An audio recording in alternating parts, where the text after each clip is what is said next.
India में पहले से ही अक़लियतों के साथ जुल्म होता चला आ रहा है, लेकिन आजकल जो किसानों के साथ हो रहा है उसमें पूरी दुनिया में एहतजाज किया जा रहा है। इस वक्त हम इंडियन कॉन्सुलेट के बाहर खड़े हैं और हमारे साथ इस वक्त एक ऐसी शख्सियत है डॉक्टर उबैद शेख, जो नरेंद्र सिंह मोदी पे जो पाबंदी लगी थी अमेरिका में 10 साल दाखिला ना होने की, उनमें एक बहुत बड़ा हाथ इनका और इनकी तंजीम का था, ईमान नेट जिसका नाम है, उसके बारे में भी बात करेंगे। और दूसरे जो आज इन्होंने मुजाहरा किया, यहाँ गाड़ियाँ मुख्तलिफ जो है उस पर इंडिया के जो जुल्म हो रहा है उसके खिलाफ नारे दर्ज हैं, और ये आज कार रैली थी और डॉक्टर साहब से हम यहाँ मुलाकात कर रहे हैं इंडियन कॉन्सुलेट के बाद। डॉक्टर साहब, आज जो एक मुसलमान के हैसियत से आप यहाँ क्यों खड़े हैं?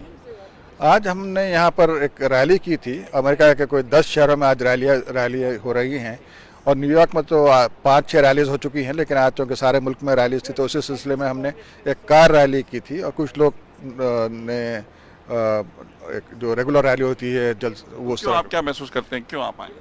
तो जो सिखों के साथ जो जुल्म हो रहा है इस वक्त हिंदुस्तान में, और किसानों के साथ, और क्योंकि किसान ज़्यादातर सिख हैं तो उनको कहा जा रहा है कि ये मुल्क दुश्मन है, जबकि वो अपने जायज़ हुकूक़ के लिए लड़ाई कर रहे हैं। तो उनके साथ सॉलिडारिटी दिखाने, उनके साथ यकजहती दिखाने के लिए हम जमा हुए थे, क्योंकि जब मुसलमानों पर भी जुल्म होता है तो सिख उठ खड़े होते हैं। अच्छा डॉक्टर साहब, सिख उठ खड़े होने की बात देखिए, हमने पूरी दुनिया में सिख जो है अपने पास होने वाले जुल्म के खिलाफ आवाज़ बुलंद करते हैं, लेकिन इंडिया से बाहर रहने वाले मुसलमान या इंडिया में रहने वाले मुसलमान उन मजालिम के खिलाफ इतनी कुव्वत से नज़र नहीं आते। इसकी क्या वजह है? उसकी कई वजूहत है। एक तो खौफ है, उनके रिश्तेदार वगैरह की वजह से डरते हैं, क्योंकि हिंदुस्तानी कॉन्सुलेट लोगों को तंग करती है, इसलिए एक वजह ये भी है।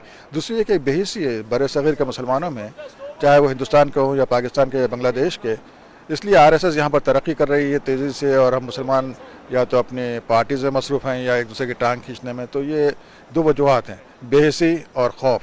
अच्छा डॉक्टर साहब, मैंने जैसे पहले अपने दाइये में कहा कि आपका एक बहुत बड़ा हाथ है। नरेंद्र सिंह मोदी जो गुजरात का कस्साब था वो कई साल नहीं आ पाया, तो अब जो है क्या सूरत हाल, और क्या वजह थी जिनकी बुनियाद पर आपने यह पाबंदी लगवाई? क्या उसके लिए जद्दोजहद की थी आपने? अमेरिका में उस ज़माने में एक नया कानून बना था, जो अभी भी है। कानून में ये कि कोई शख्स, कोई पॉलिटिशियन अगर बड़े पैमाने पे मुजालिम में शामिल रहे तो वो फिर अमेरिका आ नहीं सकता। तो Narendra Modi was the first one, वो पहला लीडर है जिस पे कानून आयद हुआ था। तो उस पर हमने एक बड़ा सा कोलिशन बनाया था, जिसमें हिंदू, मुसलमान, सिख, ईसाई, दलित, यहूदी और अमेरिकन एक्टिविस्ट, सारे लोगों को हमने शामिल किया था, और हमने एक मूवमेंट चलाई थी। उस मूवमेंट की बिना पर जो है उसका नरेंद्र मोदी का पुराना वीज़ा कैंसिल हुआ, और फिर उसका डिप्लोमेटिक वीज़ा जो उसने अप्लाई किया था वो रिजेक्ट हो गया था। अब दोबारा ये जो आने उसके बाद अगर ये वजारत से हटते हैं तो क्या होगा? तो कानून पूरा बदलना होगा। यह है कि फिर नरेंद्र मोदी साहब को ताहयात प्राइम मिनिस्टर बनना होगा। वो कानूनी तौर पर नहीं आ सकते वज़ीर-ए-आज़म। जैसे उसकी प्राइम मिनिस्टरशिप खत्म हो वो नहीं आ सकता। अच्छा डॉक्टर साहब, ये जो मतलब आपकी जो ऑर्गेनाइजेशन है इंडियन मुसलमानों के हवाले से, इसका क्या रोल है इस वक्त? आप क्या अमेरिका में कर रहे हैं ख़ास तौर पे अपने ऊपर होने वाले जुल्म के खिलाफ? हमने एक नई अलायंस बनाया जिसका नाम है ASPIRE, alliance to save and protect America from infiltration by religious extremist. क्योंकि हर साल हज़ारों आरएसएस के लोग अमेरिका में आ रहे हैं और बड़ी तेज़ी से जो है अपना इन्फ्लुएंस बढ़ा रहे हैं यहाँ पर। तो ना सिर्फ हिंदुस्तान के मुसलमानों, सिखों और दलितों को और मॉडरेट हिंदूज़ को उससे नुकसान होगा, बल्कि खुद अमेरिका में जो मुसलमान हैं, चाहे किसी भी जो है नस्ली एतबार से, लसानी एतबार से, चाहे कहीं से भी ताल्लुक़ हो, उनको बहुत बड़ी मुश्किल है। बताइए इसलिए कि आम आदमी, पाकिस्तानी या मुसलमान, उनको भी इतना इल्म नहीं है कि इनका किस तरह का नेटवर्क बढ़ रहा है यहाँ आरएसएस का, और वो क्या कर रहा है और कहाँ कहाँ असरअंदाज हो रहे हैं। देखिए, 2 दिन कबल बीबीसी की रिपोर्ट आई थी कि सबसे बड़ा डिसइंफॉर्मेशन का नेटवर्क दुनिया में, यूरोप में, वो आरएसएस के लोगों ने कायम किया था। उसी तरह का नेटवर्क उनका अमेरिका में भी है। तो ये आके जो है कई साल से काम कर रहे थे, तो लोकल लेवल पे उन्होंने लाइब्रेरी, स्कूल बोर्ड में अपना असर रसूख किया। उसके बाद कांग्रेस के लिए और लोकल स्टेट बॉडीज़ के लिए इन्होंने इलेक्शन लड़ना शुरू किया। तो इनको फिर इजरायली लॉबी के साथ इन्होंने दोस्ती की। तो अब हमें करना ये है कि हम भी दूसरों के साथ अलायंसेस बनाएं और बताएं कि भाई ये तो वो हैं जो कि हिटलर की पूजा करते हैं, तो कैसा यहूदी उनकी हिमायत करेंगे। हमने नरेंद्र मोदी के वक्त यही किया था, तो इसलिए बहुत से यहूदी हमारे। तो आप समझते हैं कि आरएसएस के क्या असरात हैं, उसके क्या सबूत हैं आपके पास? आरएसएस के असरात ये हैं कि उन्होंने इलेक्शन जीते हुए, उन्होंने तुलसी गाबार्ड ने इलेक्शन जीता था हवाई से कई साल तक, और राधा कृष्णा मूर्ति आरएसएस का आदमी है जिसने शिकागो से इलेक्शन जीता। और हमने हाल में कुलकर्णी, जो कि बहुत ही ख़तरनाक आदमी था आरएसएस का, जो कि फॉरेन अफेयर्स कमेटी का चेयरमैन बनाने की जिसकी इन्होंने सारी की सारी तैयारी की थी, उसको हमने हराया। मज़े की बात है कि कुलकर्णी के इलाके में सारे इलेक्शन टेक्सास में वो डेमोक्रेटिक पार्टी ने जीते, जज से लेके प्रेसिडेंट तक उस काउंटी वगैरह में, लेकिन ये कुलकर्णी को हमने हराया। उसमें कुछ पाकिस्तानी मुसलमान भी उसके साथ शामिल थे। उसके साथ पाकिस्तानी मुसलमान भी शामिल थे, इवन तहरीक इंसाफ के लोग भी शामिल थे। मैं उनसे कहता रहा कि भाई तुम्हारे इमरान खान ने तो सारी दुनिया में नरेंद्र मोदी का आरएसएस की पोल खोल दिया, तुम लोग कैसे सपोर्ट कर सकते हो उसको।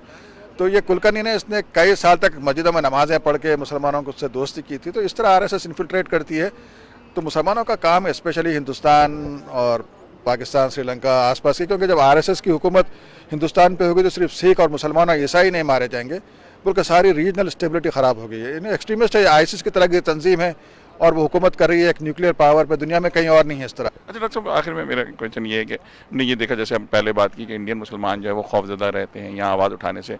एक तो मैं ज़ाती तौर पे आपको क्या मुश्किलात हैं, और दूसरे कई ऐसे वाक़यात हुए कि यहाँ जो लोग रहे हैं और उन्हें आवाज़ उठाई और वहाँ इंडिया में परेशान हों, आप इस तरह कैसे हिम्मत कर रहे हैं, ये भी साथ बताइएगा। नहीं, देखें, डरने से तो कुछ होने का नहीं है आपको, और फिर आप मारे जाएंगे। जब मरना ही है तो फिर आप क्यों ना उसके लिए रजिस्ट करें और उसको हराने की कोशिश करें। तो मुसलमानों को तो डरना नहीं चाहिए, सिर्फ अल्लाह से डरना चाहिए।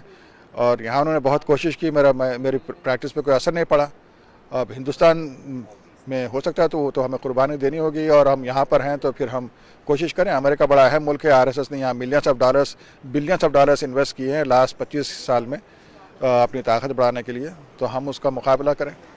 अब क्या एक पैगाम देंगे यहाँ अमेरिका में रहने वाले मुसलमान पाकिस्तानियों को और मुसलमानों को? और भाई ये पैगाम दूंगा कि आप कोशिश करें कि सारे खत्ते में, चाहे पाकिस्तान हो या हिंदुस्तान, वहाँ पर एक्सट्रीमिस्ट जो है हुकूमत पे ना आए। तो इसीलिए उनको कोशिश करना चाहिए, क्योंकि खत्ते का अमन आपस में ये मिला है। आप ये नहीं कह सकते कि सिर्फ हिंदुस्तान के लोग हिंदुस्तान के लिए करें, पाकिस्तान के लोग पाकिस्तान के लिए करें।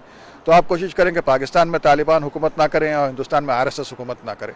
तो ये आपको करना होगा, नहीं तो वहाँ का स्टेबिलिटी ख़राब होगी। और दूसरे फिर आरएसएस यहाँ पर सारे मुसलमानों को, चाहे वो पाकिस्तानी हो या अरब हो या बांग्लादेशी हो या इंडोनेशियन हो या अमेरिकन हो, इन सब के ख़िलाफ़ आरएसएस साजिश कर रही है। स्कूल में टेक्स्ट बुक्स में अमेरिका में कोशिश कर रहे हैं कि इस्लाम के बारे में गलत इत्तलात पढ़ाई जाएँ, और जो है जो मुस्लिम मेंबर्स ऑफ कांग्रेस हैं, चाहे वो सोमालिया की इल्हान हो या फ़लस्तीनी रशीदा हो, इन सब के ख़िलाफ़ वो कोशिश करते हैं, उन्हीं की पार्टी के लोग, आरएसएस के।